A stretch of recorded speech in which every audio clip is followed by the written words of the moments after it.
35 കോടിയാണ് ഈ ഒരു മലയാളി ടിക്കറ്റിൽ നിന്ന് വിൻ ചെയ്തിട്ടുള്ളത്. ഹലോ, അപ്പോൾ എല്ലാവർക്കും പുതിയൊരു വീഡിയോയിലേക്ക് സ്വാഗതം. കഴിഞ്ഞ ദിവസമാണ് ടിക്കറ്റിന്റെ 273ാമത്തെ ഡ്രോയുടെ റിസൾട്ട് അവർ അനൗൺസ് ചെയ്തിട്ടുള്ളത്. ഈ ഒരു ഡ്രോയിലുള്ള ജാക്ക്പോട്ട് പ്രൈസ് ആയിട്ടുള്ള 15 മില്യൺ ദിർഹം, നാട്ടിലെ 35 കോടി രൂപക്ക് മുകളിൽ വിൻ ചെയ്തിട്ടുള്ളത് മലയാളിയാണ്. അദ്ദേഹം ഒമാനിൽ കഴിഞ്ഞ 33 വർഷമായിട്ട് ടെക്നീഷ്യൻ ആയിട്ടാണ് ജോലി ചെയ്യുന്നത്. സുഹൃത്തുക്കൾക്കൊപ്പമാണ് ടിക്കറ്റ് പർച്ചേസ് ചെയ്തിട്ടുള്ളത്. ഏതായാലും അദ്ദേഹത്തിന്റെ ഭാഗ്യം തേടി എത്തിയിട്ടുണ്ട്. 34 കോടി വിൻ ചെയ്തിട്ടുണ്ട്. ഈ ഒരു പ്രൈസ് സുഹൃത്തുക്കൾക്കൊപ്പം ഷെയർ ഇടുമെന്നാണ് അദ്ദേഹം പറയുന്നത്. ഒരുപാട് സന്തോഷം തോന്നിയെന്ന് കൂടി അദ്ദേഹം പറയുന്നുണ്ട്. അദ്ദേഹത്തിന്റെ പേര് രാജേഷ് മുള്ളങ്കിലാണ്.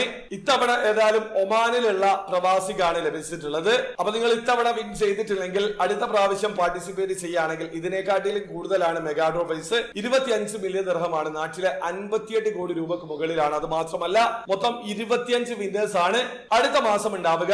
അപ്പൊ അതിൽ പാർട്ടിസിപ്പേറ്റ് ചെയ്യാൻ ഉദ്ദേശിക്കുന്നുണ്ടെങ്കിൽ അതിനെ കുറിച്ചിട്ടുള്ള ഡീറ്റെയിൽഡ് ആയിട്ടുള്ള വീഡിയോ ഞാൻ ചെയ്തിട്ടുണ്ട്. വീഡിയോയുടെ ലിങ്ക് ഡിസ്ക്രിപ്ഷനിൽ ഉണ്ടാവും. താല്പര്യമുള്ള ആൾക്കാർക്ക് ആ വീഡിയോ കണ്ട് മനസ്സിലാക്കാൻ പറ്റുന്നതാണ്. അപ്പോൾ വീഡിയോ ഇഷ്ടപ്പെടുമെങ്കിൽ ലൈക്ക് ചെയ്യുക, ചാനൽ സബ്സ്ക്രൈബ് ചെയ്യാതെ സബ്സ്ക്രൈബ് ചെയ്യാതെ നിങ്ങളെ സപ്പോർട്ട് എല്ലാവരും. അടുത്ത വീഡിയോ വരെ ബൈ.